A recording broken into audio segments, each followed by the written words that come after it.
माने क्या कि द्रव्य की बात करता है, पर्याय की बात नहीं करता है। तो स्वद्रव्य परद्रव्य इसका भेद ज्ञान कराता है, अशुद्ध शुद्ध पर्याय की बात नहीं करता है। जैसे अहम एको खलु शुद्धो, वो क्या करना चाहते हैं कि मैं शुद्ध हूँ, मैंने स्वद्रव्य शुद्ध है और परद्रव्य अशुद्ध है। द्रव्य की अपेक्षा पर्याय तो अशुद्ध है, तो भी मैं वास्तव में शुद्ध हूँ कहा जा रहा है। हमको भ्रम हो जाता है, अरे हम तो पर्याय में शुद्ध है, वास्तव में शुद्ध है, मान नहीं रहे। अरे भैया पर्याय में शुद्ध नहीं है भाई, बात द्रव्य की हो रही है, द्रव्य की बात की जाती है तो पर के सापेक्ष की जाती है। शुद्ध पर्याय की सापेक्ष बात नहीं है। मैं वास्तव में शुद्ध हूँ, माने में पर तो अशुद्ध हुआ तो उसके आश्रय से शुद्ध उपयोग होता है, मेरे आश्रय से शुद्ध उपयोग होता है। तो पर पदार्थ को अशुद्ध कहा और स्वयं पदार्थ को शुद्ध कहा। लोक में भी अपनी वस्तु ग्रहण करने के लिए शुद्ध होती है, दूसरे की वस्तु चोरी की वस्तु कहलाती है, ग्रहण करने के लिए शुद्ध होती है। तो ऐसे यह मामला कि कोई भी वस्तु है वो अपने लिए, अपनी वस्तु अपने लिए शुद्ध है। सील के मामले में कहते हैं कोई महिला है, कोई लड़की है, कुमारी है, तो पवित्र है, शुद्ध है, तो भी हमारे साथ विवाह नहीं हुआ तो हमारे लिए वो अशुद्ध है। अपनी विवाहिता स्त्री है, हमारे द्वारा मान लो भोगी भी है, तो भी हमारे लिए वो शुद्ध है, उससे कोई पाप कुशील नहीं कहलाता लौकिक दृष्टि से। तो अपनी वस्तु शुद्ध, पर वस्तु अशुद्ध, पर्याय कैसी ऐसी का मतलब नहीं है। यह द्रव्य नियोग में बराबर समझना चाहिए कि जब मैं द्रव्य को शुद्ध कहा जा रहा है तो सदा तीनों को अशुद्ध कहा जा रहा है अपने द्रव्य को, तो परद्रव्य के समक्ष कहा जा रहा है। परद्रव्य अशुद्ध, स्वद्रव्य शुद्ध। परद्रव्य सिद्ध भगवान है वो अशुद्ध हो गई, अनंत भगवान भी अशुद्ध हो गई, भगवान की प्रतिमा भी अशुद्ध हो गई। हमारी प्रतिमा मूल से कर्म से बंधी हुई सिद्ध भगवान की प्रतिमा, सिद्ध भगवान का जो रूप है वो तो कर्म से बंधा हुआ शुद्ध है, तो भी वो द्रव्य की अपेक्षा लेंगे तो वो परद्रव्य होने से सिद्ध भगवान का जो द्रव्य है वो अशुद्ध है, कर्म से मुक्त हो गया तो भी अशुद्ध है। और हमारा द्रव्य है वो कर्म से बंधा होने पर भी शुद्ध है। द्रव्य स्वद्रव्य परद्रव्य में तुलना कर रहे हैं, और द्रव्य है वो ग्रहण करने के लिए अशुद्ध है, उसके आश्रय से अशुद्धता होती है, वह द्रव्य है उसका आश्रय करने से शुद्धता होती है। इसलिए कार्य की अपेक्षा कारण को नाम दिया जाता है। कार्य चूंकि अपने आश्रय से शुद्ध होता है तो अपना द्रव्य शुद्ध हुआ, और द्रव्य के आश्रय से अशुद्ध पर्याय होती है तो परद्रव्य को अशुद्ध कहा। जो जो द्रव्यानुयोग में है, मैं पूर्ण हूँ, शुद्ध हूँ, निर्मल हूँ, निर्दोष हूँ, राग द्वेष रहित हूँ, ये सब बातें परद्रव्य की अपेक्षा कही जाती है, स्वद्रव्य की अपेक्षा नहीं है। मतलब स्वद्रव्य पर्याय की अपेक्षा नहीं है। द्रव्य है वो अपना स्वद्रव्य सदाई ग्राही है, और परद्रव्य कोई भी हो सदाई अग्राही है। परद्रव्य को तो शुभ अशुभ नाम ही नहीं मिलेगा, शुद्ध नाम मिलेगा ही नहीं, उसके आश्रय शुभोपयोग होगा या शुभोपयोग होगा। स्वद्रव्य के आश्रय से शुभोपयोग भी नहीं होगा, शुभोपयोग भी नहीं होगा, शुद्ध उपयोग ही होगा। इसलिए कार्य के आधार पर जो कारण को नाम दिया जाता है, क्योंकि अपने आश्रय से शुद्ध पर्याय पैदा होती है, शुद्ध उपयोग होता है, इसलिए अपना आश्रय अपना द्रव्य शुद्ध है। मिश्री खाने से मुंह मीठा होता है तो मिश्री को मीठा कहते हैं, करेलो खाने से मुंह कड़वा होता है, करेलो कड़वा कहते हैं। ऐसे लेना चाहिए, अपने आश्रय से शुद्धता होने से अपना द्रव्य शुद्ध, पर्याय की बात ही नहीं है। पर के आश्रय से अपनी पर्याय खराब होती है तो पर द्रव्य अशुद्ध हो गया, वन पर की पर्याय से कोई मतलब नहीं। ऐसे अगर समय सार को पढ़ेंगे ना तो कहीं भ्रम नहीं पैदा होगा। पहले से पहले जान लें कि जिस ग्रंथ को हम पढ़ रहे हैं वह क्या विवक्षा है। द्रव्यानुयोग का ग्रंथ है, द्रव्य की विवक्षा, पर्याय की विवक्षा नहीं है। अब जो हम पदार्थ देखते हैं उसको दिखाई पड़ता है, उसको आहार वर्णना कहते हैं। आहार वर्णना हमको अच्छी लगती है, जो भी है, कोई पदार्थ अच्छा लगता है, कोई बुरा भी लगता है, बहुत सारा अच्छा लगता है तब देखते रहे, खराब लगे तो आंखें बंद कर लें, राय करके आंखें खुली रखते हैं। इसका मतलब क्या है कि हमको बाह्य पदार्थ अच्छे लगते हैं, तभी तो आंखें खुली रखते हैं, इंद्रिया खुली रखते हैं, नहीं बंद कर लेते हैं। जोर से आवाज तो कान बंद गुरु लगा लेते हैं, कान के अंगुली लगा लेते हैं, कान का डाटा पहन लेते हैं। तो मतलब पर पदार्थ को हमारी इंद्रिया खुली है तो पर पदार्थ हमको प्राय करके अच्छे लगते हैं, और जो अच्छे लगते हैं ना उसको जब दिखाई पड़ता है उसको आहार वर्णना कहते हैं। पर वो आहार वर्णना ही रूपांतरित हो जाती है कारण वर्णना में। सबसे बढ़िया समझने की बात ये है, जो आपको अच्छी लग रही है वो कल खराब हो जाएगी। जो भोजन अच्छा है वो 2 दिन पड़ा रह जाए ना, वो एकदम बदबू मारने लग जाता है। जो फल है वो अच्छा स्वाद वाला है, 2 दिन पड़ा रह जाए तो दुस्वाद हो जाता है, बदलता है वो तो आहार वर्गना ही बदल रही है तो अलग बात है। तो आहार वर्गना का संक्रमण होकर के वो कार्बन वर्गना बन जाती है। कार्बन वर्गना बनने से क्या होगा, तो हमारे साथ बंध को प्राप्त होती है। जो अच्छे लग रहे थे भाई वो बांध रही है आपको, कभी जो है वो भले आहार वगैरह नहीं रही तो, लेकिन हमारा शरीर बन जाती है, मूर्त शरीर बन जाती है, वो बांध देती है। आहार गुणा के रूप में भी हमको दुख दे रही है। तो वही पदार्थ आप अच्छा 2 दिन पड़ा रहा, फिर बाद में हमें खराब नहीं, हमने खा लिया उसको, वो तो नुकसान करेगा आपको। अच्छा था जो आपको आराम देता वही आपको तकलीफ देता है। कहाँ विश्वास रहा है उद्गल का। उद्गल को जो आप अच्छा लग रहा है भाई अच्छा मानो मत, थोड़ी देर में अपना रूप बदल लेगा। जैसे पिशाची ने के लिए कहते हैं कि वो आपको मीठा सुंदर रूप बनाए, हम उसकी ओर आकर्षित हो, जैसे आकर्षित हो वो आपको मार देती है। कहानियों में ऐसा आता है। व्यंतर देवियाँ होती है, बड़े आप मतलब जो है चंचल होती है, आनंद लेते हैं ऐसे लोगों को जहरी जा करके फिर उनको रूप बदल के दुखी करना। ऐसे मतलब उनका मन को तुरंत दूसरों को दुखी करने में मजा आता है उनको। तो आखिर तो कोटि देव है ना, कोटि देवों को दूसरों को दुखी करने में मजा आता है। तो पिशाची नहीं आया, वो अपना सुंदर रूप बनाए, एकदम सुंदर महिला बन के आया, जैसा लगे जैसे मनुष्य नहीं है, एकदम एकदम सुंदर खूबसूरत। उसकी आवाज भी अच्छी, उसका रूप भी अच्छा, उसके वस्त्र भी अच्छे, उसके आभूषण भी अच्छे, और हम उसके समीप जाकर के उसे मैत्री करना चाहते हैं, उससे उसके मित्र बनना चाहते हैं, फ्रेंड बनना चाहते हैं। वो क्या होगा, तत्काल ही अपना रूप बदल के आपको खत्म करेगी। कोई सा भी बस रूप राक्षस का रूप बना लेगी, भयंकर दुर्गा जैसा कभी मारेगी आपको। दुर्गा का तुम चेहरा अच्छा होगा कि राक्षस किसी का रूप जो होता है बहुत खराब, वैसा रूप बना, रीच जैसा रूप बना ले, खराब लगे आपको और आपको मार दे। ऐसे ही पुद्गल से प्रेम मत करो भैया, ये तत्काल ही अपना रूप बदलते हैं, ये तो कार्बन वगैरह बन जाते हैं, कर्म बंद करके हमको बहुत दीर्घकाल संसार में रखते हैं, अच्छा नहीं है। अब सर्जरी की जहाँ तक बात है कि यथाजात रहना चाहिए, जैसे जन्मे वैसे भगवान ने जैसे यथाजात जैसे जन्मे होते हैं उनका शरीर निर्दोष होता है एकदम, तो ऐसे बालक जैसे कहते हैं, बालक जैसी प्रतिमा बनाते हैं ताकि महिलाओं को भी परिणाम खराब नहीं। तो उनको नग्न रखते हैं, पद्मासन हो या कटकासन हो, तो महिलाओं के भी परिणाम खराब इसलिए नहीं होते, महिलाओं के प्रति बच्चे के प्रति काम भाव पैदा नहीं होता। क्यों नहीं होता है, बालक ऐसा ही है, बालक निर्दोष होता है। तो भगवान को भी हमने बालक जैसा बनाया, जवान जैसा बना दो तो परिणाम खराब हो जाए। श्रीपाल है, जवान था, राजा की रानी को उसके प्रति मुग्ध हो गए, उसके प्रति तो कामदेव था, सुंदर था, तो राजा की रानी का तो परिणाम खराब हो गया। तो भगवान तो कामदेव से भी ज्यादा सुंदर होते हैं, देखेंगे तो हमारी मति खराब हो जाएगी, महिलाओं की मति तो पक्की खराब हो जाएगी। श्रीपाल से तो ज्यादा सुंदर तीर्थंकर का शरीर होता है, फिर उसको देखेंगे तो महिलाओं की क्या गति बनेगी। तो कहते हैं कि वो यथाजात होते हैं, बालक जैसे होते हैं, जवानी नहीं दिखाई पड़ती उनमें, जिससे कि महिलाओं के परिणाम खराब हो। बालक जैसे होते हैं, प्रतिमा बालक जैसी बनाई जाती है। तो हम अपने शरीर को ऐसे ही रखें, बालक जैसे ही, तो जैसा है सांगोपांग वैसे ही रखो। कोई अंग निकल गया, कोई अंग निकल गया तो रूप बदल जाएगा, अमूर्त का रूप बदल जाएगा। मूर्त तो बाहर से वैसे दिखाई पड़े, अंदर में किडनी निकल गई तो वहाँ गैप हो गया, जैसे घुटने की जगह ऑपरेशन कर लिया तो घुटने की जगह वहाँ लोहे का पाइप जो घुटना लगा है तो वहाँ लोहे की कैप लगी है, तो वो तो आत्मा नहीं है, तो रूप में तो वहाँ तो अमूर्त का घुटना में कैप ही नहीं। उत्कल के घुटने में तो कैप है, पर जीव के घुटने में कैप ही नहीं है। जो अगर घुटना निकलने के बाद जो जो अंग निकल गया वहाँ गैप हो गया, वहाँ कुरूप हो गया। उत्कल को तो आपने बाहर सुंदर कर लिया, चमड़ी अमड़ी लगा करके जो भी है, पर अंदर तो कुरूप हो ही गया। तो ये जैसे आप स्वरूप पैदा हुए थे वैसे स्वरूप बने रहो। बहुत ही मरण का बहुत तकलीफ सही हो जाए तो फिर क्या करें, मरता क्या ना करता, सर्जरी आप कराते हो, अन्यथा सर्जरी से बचना चाहिए। बताइए आप लोग, काल थोड़ी बन गया, बहुत दीर्घ काल की स्थिति वाली असता हो तो बनी रहती है।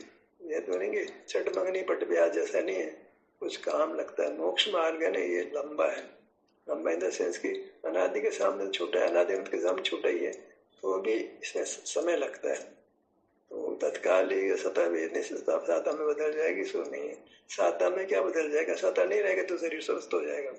साता वेदने की तो कल्पना है भाई, ठीक है मान लिया भाई, बाहर में भोजन मिल गया भूखे को तो साता वेदने का देता, ऐसा मौसम जो है बहुत ठंड हो रही थी, हमको किसी ने कपड़ा पहनाया तो साता वेदने का उदय आ गया। ऐसा ही जो है कर्म के साथ, हर चीज को कर्म के साथ निमित्त के साथ जोड़ते हैं। सबसे बात यह है परिणाम को निमित्त के सापेक्ष देखते हैं। कोई इनको अंदर कर्म निमित्त हुआ होगा, कर्म को इतना बलवान करते हैं, हर परिणाम में कर्म का कार्य देखते हैं, ताकि असाता तत्काल ही साता में नहीं बदलती है, धीरे समय लगता है। जब पर का लक्ष्य नहीं है तो आप इतरा हो, सिद्ध समान हो आप उस समय। जिस समय पर का लक्ष्य नहीं, आप सिद्ध समान हो वितरागता की अपेक्षा, तो वो तो बड़ी अच्छी पोजीशन है। जिसके समय आप शरीर का सुख दुख अनुभव कर रहे हैं वो तो अनुभूति है। अनुभूति तो निर्दोष होती है, अनुभूति तो मोक्ष मार्ग होती है, मोक्ष का मार्ग होती है। पर इसका मतलब नहीं है कि उस अनुभूति में आपको वेदना नहीं है, सुख ही है। अनुभूति दो प्रकार की होती है, सुख शरीर की अनुभूति, सुख या दुख रूप से, दोनों में ही समन्वय रहा है, बंध नहीं है, आश्रम नहीं है। अनुभूति तो कर्म का नाश ही करती है, वो ही हमारा स्वरूप है। इतना है कि हम सुखानुभूति स्वरूप है, दुखानुभूति स्वरूप नहीं। कर्म के संबंध से दुखानुभूति होती है, अन्यथा अपने शरीर में दुखानुभव हो ऐसा नहीं बनता है। शुद्ध स्वरूप से हमारे शरीर में कोई वेदना नहीं है। निरंतर तो कर्मशय के बाद है, अभी निरंतर नहीं है। स्वभाव निरंतर है, व्यक्तता निरंतर नहीं है। द्रव्य में तो परसापेक्ष है, हमारे में तो सुख है, पुद्गल में नहीं है। ऐसा सुख स्वभाव हमारे में पुद्गल में नहीं है, तो हम निरंतर सुख स्वभावी है। वो द्रव्य की अपेक्षा आ गई, वो अभी पुद्गल को खड़ा करना पड़ेगा। भाई पुद्गल सुख स्वभावी नहीं है, हमारा शरीर सुख स्वभाव, पुद्गल का शरीर सुख स्वभावी नहीं है, हमारा शरीर सुख स्वभावी नहीं है। अब व्यक्ता की बात ही नहीं है, व्यक्त तो जो है हमारे भी नहीं है सुख व्यक्त, तो फिर क्या हुआ, पुद्गल थोड़ी हो। दुख के समय भी हम सुख स्वभावी हैं, सही में वेदना उस समय हम सुख स्वभावी हैं। इस स्वभाव में क्षेत्र को मुख्य करना चाहिए, भाव को नहीं। क्षेत्र हमारा पर क्षेत्र स्व क्षेत्र की बात आनी चाहिए। स्वभाव करके तो आधार नहीं बनता ना, भाव का आश्रय नहीं होता है, भाव आश्रय विस्तार का होता है, क्षेत्र का होता है। सुख स्वभाव तो विशेषण है, उसे क्या आश्रय करोगे, वो कोई वस्तु नहीं है जिसका आश्रय कर लोगे। तो क्षेत्र की बात आनी चाहिए, अपना विस्तार, वो अपेक्षा तो है ही नहीं, गायब है वो तो। सुख स्वभाव से मैं सुख, तो स्वभाव का मतलब क्या होता है भाई? स्वभाव मैंने भाव लेते हो तो भाव तो सुख स्वभाव हो तो कुछ चीज नहीं है, वो तो विशेषण मात्र है। किसका विशेषण है? अपने क्षेत्र का, अपने आकार का। द्रव्य से आकार का ग्रहण होता है, ये तो बात ही नहीं है ना भैया। स्वभाव की बात करते, भाव की बात करते, क्षेत्र काल में तो सारी बात हो जाती, भाव तो वो नहीं, उसका तो कोई मुख्य क्षेत्र जो प्रधान है, जो दृष्टि का विषय है, वो तो गायब रहता है, दूर दूर तक उसका नाम तक नहीं है। कुंद खुद भी क्षेत्र का नाम नहीं ले रहा पूरे संसार में। नाम लिया होता तो हमारा शरीर जो है ना वो हमसे एक हो जाता है ना, फिर उस भेद कदा भी एक ना की बात नहीं आती ना। फिर क्षेत्र की अपेक्षा होती थी, जो खुद का शरीर का क्षेत्र हो हमारे शरीर का क्षेत्र है, शरीर कदा भी एक ना, मतलब ये है कि स्वभाव को अर्थ भाव के अर्थ में ले रहे हैं, क्षेत्र के अर्थ में कुंद भी नहीं ले रहे पूरे संसार में। वो पास ऑन कर रहे हैं, उनको भाव असर नहीं है, द्रव्यानों का भाव असर नहीं है। बस पढ़ा लिखा आगे पहले पढ़ लिया, उसका आगे पास ऑन कर रहे हैं। एक कान से सुन लिया, दूसरे मुंह से बोल दिया, ऐसे कलम से लिख दिया, पढ़ लिया कलम से लिख दिया, ऐसा कुछ हो गया। क्या लेते हैं तक तो आप बोलने लगे, पहले बोला करते थे क्या बहुत ज्यादा आपादमस्तक, ये कहना आप शुरू से चल रहा है आपादमस्तक का क्षेत्र मुख्य आपका शुरू से चल रहा था क्या? आपको शुरू से चल रही है क्या? तो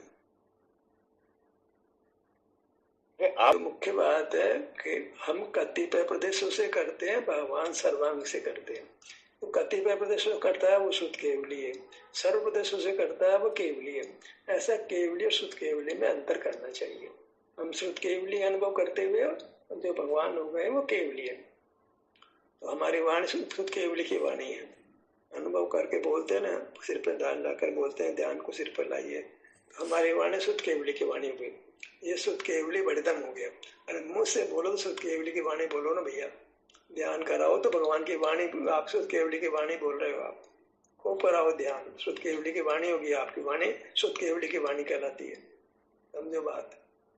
इतना इतना वाणी को अच्छा बनाओ, पवित्र बनाओ, सुखद बनाओ, दुनिया के कल्याणकारी बनाओ, हितोपदेशी बनो ना। हित मित प्रिय बोलो, क्या हित की बात है, बस यही बोलो, अपने क्षेत्र की बात बोलो। तो आप हित हित के बोलने वाले हो, मित बोल रहे हो, हित मित प्रिय बोल रहे हो, सबको अच्छा लगेगा। बोलो बोलो, हित मित प्रिय बोलो। मौन रह करके दुनिया भर के विकल्प होते हैं, उससे अच्छा बोलो। में विकल्प होने की बहुत संभावना होती है, बोलने में विकल्प चेष्टा होती है तो विकल्प रुक जाता है, मन का व्यापार रुक जाता है काय चेष्टा में। मन को वचन के स्वाद भरा जीतो। क्या होता है, मन में बहुत विकल्प हो रहे हैं, क्या करें, ध्यान तो करें, बहुत विकल्प हो रहे हैं, तो बोलो बोलो, ध्यान को लाट पे लाओ, अपने कोई निर्देश को ध्यान, तो ऐसा मतलब से विकल्पों को जीतो। कराने में आप बोल रहे हो, बोलो बोलो बोलो। वर्षा जी करे बोलो, नवीन जी करे बोलो, हम सिखाते हैं बोलो, हम बताते हैं ऐसे बोलो, और कितने होशियार हो जाते हैं बोल करके, हमको ही पीछे कर देते हैं गुरु। ज्यादातर चेला आगे बढ़ जाता है। दूसरा अलग है, शुद्ध केवली केवली बन जाता है, चिंता मत करो। कहना चाह रहा हूँ, ध्यान करो कराओ, प्रतिकारित अनुमोदना करो, 3 काम करो। ध्यान करो कराओ, करते हुए की अनुमोदना करो। ये शरीर का ध्यान है, पुद्गल का ध्यान, अंगोपांग बोलते रहते हैं, निंदा मत करो। लोग तो निंदा कर रहे हैं, करनी चाहिए प्रशंसा, अनुमोदना में प्रशंसा करनी चाहिए, निंदा कर रहे लोग। मिथ्यात्व का प्रचार, मिथ्यात्व का प्रचार हो रहा है भैया, मोक्ष मार्ग का प्रचार हो रहा है। थोड़ी करें हम तो सार्वभौमिक बात करें, ज्यादातर लोग क्या कर रहे हैं इसे बता रहे हैं। चाहिए क्षेत्र में स्वभाव तो आ ही जाएगा, भाव पर्याय में भी जाता है, क्षेत्र में भी जाता है। सुख स्वभाव तो है ही, त्रिकालिक सुख स्वभाव तो है, पर्याय में व्यक्त होता है, तो जो है द्रव्य में अव्यक्त रूप से रहता है, यानी शक्ति रूप से रहता है। वो स्वभाव में चला जाएगा तो जीव नहीं रहेगा वो। तो स्वभाव तो सुख तो लेना, जब हम कहेंगे तो सुख स्वभाव तो लेना। क्षेत्र में क्षेत्र है, अगर सुख स्वभाव के तो फिर पुद्गल बन जाएगा वो, पुद्गल बनेगा तो उसका स्पर्श स्वभाव आ जाएगा, तो स्वभाव तो आएगा। स्वभाव के बिना भाव बिना तो वस्तु नहीं होती ना, तो वस्तु तो भाव वाली होती है। तो वस्तु जब हम द्रव्य की बात करेंगे तो स्वभाव तो लेंगे और पर्याय नहीं लेंगे, भाव तो लेंगे पर्याय नहीं लेंगे। पर्याय लेंगे तो प्रमत्त प्रमत्तो न ही हो, प्रमत्तो नहीं हो, अपमत्तो, दोनों का निषेध कर रहे हैं, वो तो पर्याय का मामला है।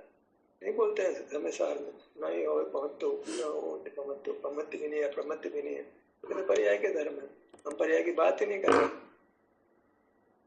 हमारा द्रव्य है, जो हम इस द्रव्य की बात करें, क्षेत्र की बात करें, क्षेत्र प्रमत्त नहीं होता है। हर गाथा को आप समय सार को इस रूप से पढ़ो तो सब समय सार का भाव सही ख्याल में आएगा। इस रूप से नहीं पढ़ोगे तो समय सार पढ़ के उल्टे उल्टे हो जाओगे, वही समय सार आपके लिए शस्त्र बन जाएगा। पर के सामने तो शुद्धता ही बोलो, सुख भी बोला, मैं दर्शन में सुख स्वभाव ही बोल ही रहे ना, मैं शुद्ध भी हूँ, मैं सुख स्वभाव भी, दोनों बात बोलते हैं, एक थोड़ी कहते। शुद्ध तो मैं दोनों आएगी। मैं कहने में एम में अस्थि भी है, नास्ति भी है। पर की तो नास्ति, पर मेरे स्वभाव की तो अस्थि है ना, मेरे क्षेत्र की भी अस्थि है, मेरे भाव की भी अस्थि है, पर पर्याय की अस्थि नहीं है। पर्याय का नहीं, मेरा दूसरा है। रंग है वो मेरे में नहीं बोलेंगे, हम रंग राग से भिन्न भेद से, दोनों से भेद कर रहे हैं। राग से माने राग तो फिर पर्याय का है, राग से भिन्न हो तो वितरागता से भिन्न हो, फिर में जब राग हो तो वितरागता से भी भिन्न हो, वितरागता ही पर्याय है। यहाँ तो सुख स्वभाव, बस मुक्ति से बात लेना, मेरा विस्तार है और सुख स्वभाव है, तो होने वाले काम है, फिर पर्याय में चले जाते हैं। वितरागता भी नहीं, वितरागता राग दोनों पर्याय में होते हैं। राग नहीं है माने अशुद्धि नहीं है, ये तो कहेंगे वितरागता नहीं है, कहने में नहीं आती है, शुद्धि नहीं है। शुद्ध तभी कहलाएगा जब अशुद्धि नहीं है। राग का रंग का निषेध किया, भेद का निषेध किया, खंड खंड नहीं है, असंख्य एक प्रदेशी है। असंख्य भी कह रहे हैं, एक प्रदेशी भी कह रहे हैं, असंख्य कहना तो व्यवहार है, वास्तव में एक प्रदेशी है। उद्गल भी एक प्रदेशी है, जीव भी एक प्रदेशी है। वो स्वभाव है वो राग रहित है ना, तो इसलिए उसको वितराग बोले नहीं, वो पहुंच तो बोले ना परमात्मा तो वितराग तो सही है ना, बोला ही है ना उन्होंने। वालों को तो भाई कहाँ पता है पूरी तरह से, भजन वाले कोई सब समझदार थोड़ी है। भजन तो जरा तुकबंदी आ गई तो भजन बना देते हैं। ये तो ज्ञान का दुरुपयोग कर रहे हैं भजन बनाने वाले, और क्या कर रहे हैं। मोक्ष मार्ग तो प्रकट नहीं हुआ, भजन बनाने लग जाते हैं। वास्तव ठीक है, एक महिमा लेने के लिए उसको शुद्ध ऐसे बताया, शुद्ध नहीं है कह के शुद्ध बता रहे, तो शुद्धता की बल दे रहे, तो शुद्धता कैसे खंडित होती है, राग से खंडित होती है, रंग से खंडित होती है, तो वो नहीं है मेरे में। वितराग शुद्धता का थोड़ी खंडित होती है, राग से खंडित होती है। वहां पे तो जो परक बात की जाती है, शुद्धता में राग का निषेध किया जाता है, वितराग का निषेध करेगा तो वस्तु का निषेध हो जाएगा। निषेध भगवान वितराग तो होते हैं, अभावात्मक है, उसको क्या कहना है। वितरागता तो कोई चीज नहीं है असल में, राग तो चीज है, वितराग तो कोई वस्तु नहीं है, गुण कोई वस्तु नहीं है, वितरागता भी कोई वस्तु नहीं है। राग तो पर्याय, वितरागता कोई चीज, राग का अभाव क्या, कुछ नहीं, सुख है वो तो स्वभाव कहने में आई गया। वितराग नहीं तो वितरागता तो कोई चीज नहीं है ना। वितराग नहीं कहना, चंडीगातम तो कहना है प्रमद दशा प्रमाद की दशा है, प्रमद दशा पुरुषार्थ की दशा है, तो पुरुषार्थ भी नहीं है ऐसा, पुरुषार्थ पर्याय में होता है, और वितरागता कहना ही नहीं है। यहाँ प्रमद दशा प्रमाद दशा प्रमद दशा मैंने अप्रमद दशा पुरुषार्थ की दशा, मैं तो पुरुषार्थ भी नहीं करता, तो पुरुषार्थ भी पर्याय में होता है, प्रमाद भी पर्याय में होता है, कहना तो सही बात है। वहाँ तो ये है कि प्रयत्न छठे सात गुण स्थान में, छठे में तो प्रयत्न नहीं कर रहा है, अब कमजोर पड़ गया, साथ में पुरुषार्थ कर रहा है, आपको पट से हटा रहा है, अपने में रख रहा है। नवीन भैया महान तो है ही ना द्रव्य, तो महानता तो है, विशाल है, महान है, उत्मार्थ है, तो है ही ना। गुरु तो है, तो लघु नहीं है, ऐसे राग ने वितराग तो है ही। अब सब द्रव्य योग में ज्यादा शब्दों का प्रयोग नहीं होता है, वह तो पर से भिन्न कराते बस। जो पर में है वो मेरे में नहीं है, पर में जो खास बात है कि उसके आशय से राग द्वेष होता है, वो होता है, वो सब मेरे में नहीं है। मेरे आशय से शुद्धता होती है, वितरागता होती है, पर को जिसमें बस ये तो ज्यादा चला सोनगढ़ में पर से में बस एक लोग बस जो भी है, तो वो स्वपर का विभाग कराया जा रहा है। स्वपर का जब विभाग हो गया तो पर को छोड़ दोगे, पर जानकर छोड़ दोगे। धोबी का उदाहरण दिया, भाई वस्त्र गलत आ गया तो धोबी को वापस लौटा देते हैं, तो वैसा ही मामला है, पर को पर जानकर पर को छोड़ देते हैं। स्वपर का ज्ञान क्यों कराया जाता है, पर को क्यों ज्ञान करा रहे, पर का दुर्गति होगी ना, पर का ज्ञान करा रहे पर को छोड़ने के लिए। ऐसे ही हम ज्ञान की बात करते हैं, काय के लिए, ये वो ज्ञान से छुड़ाने के लिए ज्ञान करा रहे हैं, काय के लिए, ज्ञान को छुड़ाने के लिए ज्ञान करा रहे हैं, पर को जना रहे हैं पर से छुड़ाने के लिए, ज्ञान करा रहे हैं ज्ञान को छुड़ाने के लिए। अब दर्शन की बात हो, ज्ञान की बात क्यों करते हो, स्व की बात हो, पर की बात क्यों करते हो भाई, तुम वहाँ खड़े हो ना पर में और ज्ञान में, तो बात तो करनी पड़ेगी। तो तुमको पर की बात तुम जान रहे हो, उसको कहेंगे देखो ये पर है, ये तुम्हारा नहीं है, ये पर का ज्ञान है, ये सुवेदन नहीं है। ऐसे जो जो जो अच्छी बातें नहीं है उसको भी हम जनाएंगे, ज्ञान की यही उपयोगिता है। ऐसे ही पर के ज्ञान की यही उपयोगिता, पर का ज्ञान क्यों कराते हो, दुर्गति होगी, पर का ज्ञान पर से छुड़ाने के लिए करा रहे। ज्ञान क्यों करा, दर्शन की बात करो, ज्ञान छुड़ाने के लिए ज्ञान करा रहे। बड़ी मुश्किल है ना कि जीव ज्ञान में खड़ा है, पर में खड़ा है, उसकी बात तो करनी पड़ेगी। तो संसारी को जो पर ज्ञान में खड़ा उसको उपदेश दिया जा रहा है, मतलब त्याग होता है, ज्ञान का त्याग किया जाता है, दर्शन का त्याग नहीं किया जाता है। हाँ ज्ञान से वही बोल रहा हूँ, त्याग करने वाली तो स्वभाव थोड़ी कहा जाता है। ज्ञान का प्रत्याख्यान होता है, त्याग होता है, और तुम ज्ञान स्वभाव बनाते हो, मतलब ज्ञायक बनाते हो। ये ना वो कुंद के वचनों में विरोध है ना, दिक्कत तो ये है ना, झगड़े की जड़ तो कुंद है, समझो बात आप। ज्ञान अवस्था पदार्थ को बाहर तो त्याग देते हो, ज्ञान में तो रखते हो, तो वो प्रत्याख्यान नहीं हुआ। ज्ञान में नहीं आई वस्तु तो अब ये सच्चा त्याग हुआ।